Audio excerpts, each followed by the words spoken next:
بولا کہ مجھے تو تو نے گمراہ کیا ہی ہے، میں بھی تیرے سیدھے رستے پر ان کو گمراہ کرنے کے لیے بیٹھوں گا،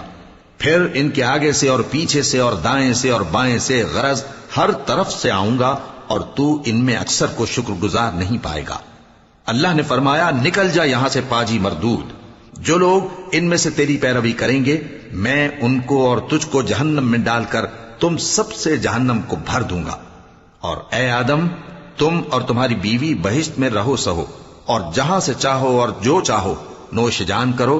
مگر اس درخت کے پاس نہ جانا ورنہ گناہگار ہو جاؤ گے۔ تو شیطان دونوں کو بہکانے لگا تاکہ ان کی شرم گاہیں جو ان سے پوشیدہ تھیں ان پر کھول دے، اور کہنے لگا کہ تم کو تمہارے پروردگار نے اس درخت سے صرف اس لیے منع کیا ہے کہ تم فرشتے نہ بن جاؤ یا ہمیشہ جیتے نہ رہو،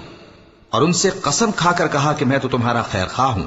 غرض مردود نے دھوکہ دے کر ان کو معصیت کی طرف کھینچ ہی لیا۔